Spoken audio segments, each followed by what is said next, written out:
Right. Who's the happier team at halftime with India managing to get past 180 thanks to Deepak Chahar giving us a very entertaining last over. After 69 in the power play, would they still be happy with that? Let's find out with Robin Uthappa and Daniel Vittori on ESPN Cricket for T20 timeout. Robbie, happier team at halftime. Would India take that score? They'll take that score for sure, but they are the cushion shot. Okay. Yeah. Dan, first thoughts? That was a very odd innings. I wouldn't be. It was tough to when you play it all back out. It's very strange. He's put it the only way that Dan Vettori can put it. the way we talked at the start around how Rohit and Ishan Kishan would play and whether they'd get a feel for things, they came out incredibly aggressively, and I thought they played magnificently. I love seeing Rohit Sharma play like that. They clear the front leg to Lockie Ferguson to hit him for 6. I thought it was a fantastic shot and set such a tone. But I suppose after the power play, we sort of saw the concerns around India batting first, and they lost all their tempo, and they really didn't know how to play through those middle stages, and that was because Satner bowled so well, but also because I thought they were borderline reckless and they just didn't understand the tempo. And then the back end, they were saved by some pretty good batting. So I think overall 180 is a great T20 score, but it could have been so much more. Okay, let's extend on that because it looked all hunky-dory until Mitchell Santner came on in the 7th over. I'll come to the bowling aspect from Dan, but Robbie, Dan says they didn't quite get the tempo right. What would have been the ideal way to carry on playing after the power play? So when you lose 2 wickets in succession in a situation like that, in 1 over, obviously, no matter what kind of advantage you've kind of created for yourself in the first 6, it takes all of that out of the equation and puts the pressure back on you.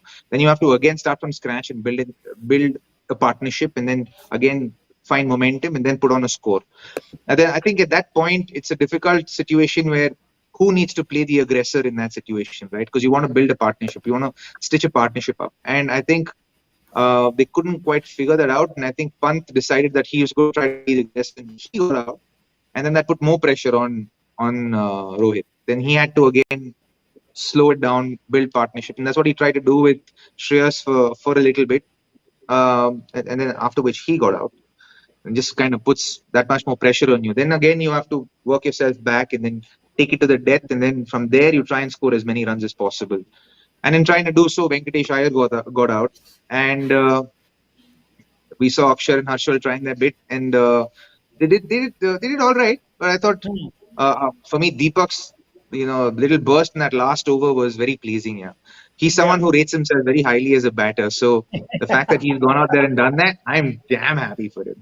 Yeah. It's for some CSK love on T20 timeout today. And Deepak Chahar, loves his batting. He won a Man of the Match award for his batting in Sri Lanka not long ago. But let's try and make sense of that middle stage, shall we, Dan? I know you said it was odd, but did Mitchell Santner bowl exceptionally, or why was it so hard for India's batters to just get him away for that period? Yeah, I think you saw the advantage of having a quality spin bowler who can bowl to left and right-handers, and I'm sure we both heard Kartik speak on the commentary around how the notion of matchups is not right when you've got someone of the standard of Mitchell Santner, and you almost saw someone like Ishan Kishan just trying to get himself into against Mitchell Santner, and he took advantage of that by skidding one on, and then Pant went the other way where he was going to try and blast them out of the attack, and Satner's skill was too good for him as well. And the dismissal of Suryakumar Yadav was just quality spin bowling. So I think the credit goes to Santner in the way that he bowled and his ability to understand how he needs to bowl in that situation. But the batsmanship through those stages possibly let India down because they had such a good start. They needed to realise that Santner was the key bowler and how they were going to get through him. And it didn't look like they had a plan to how to play him. They were just going to just take him on and see what happened. And that's where Santner took advantage of that lack of understanding of how you're going to bat. And that doesn't happen in the second innings. When the score's in front of you, you know how you have to play the key bowlers, and it sets you up. And I think that's the thing that, once again, we've been talking about, how India can be better at batting first. And this gave them an opportunity to do it, and they possibly failed in that period, but they still got 180, so they could still be very happy with that score. If I can add to that, Ronak. So I also feel like I agree with Dan when he says that uh, in that middle phase they kind of because when you're batting second you have a score in front of you, so it's easier to kind of pace the innings accordingly. But in this situation, it seemed like they were trying to keep up the run rate that they had created in the first 6 overs,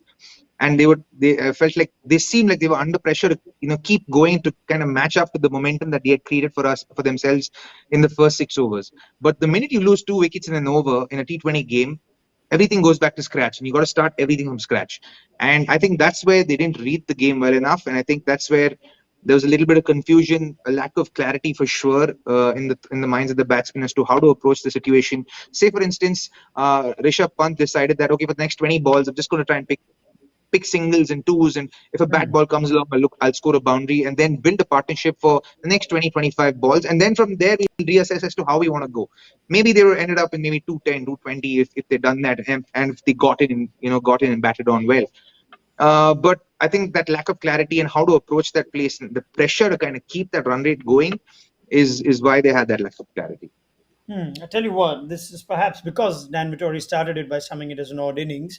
We should probably just wait for the result and give us some perspective or more, you think, on how India batted, New Zealand bowled. So let's pick up the chat at the end. We have a lot of reviewing to do of this series of individuals. There's a Rishabh Pant conversation that needs to be had more in detail as well. So we'll have that with Robbie Uthappa and Dan Vittori on ESPN Cricket for T20 Timeout. Before I leave them, though, let's get a quick prediction since 184 is, they've told you what they made of that score. So, Robbie, prediction: New Zealand to chase this or India to defend it?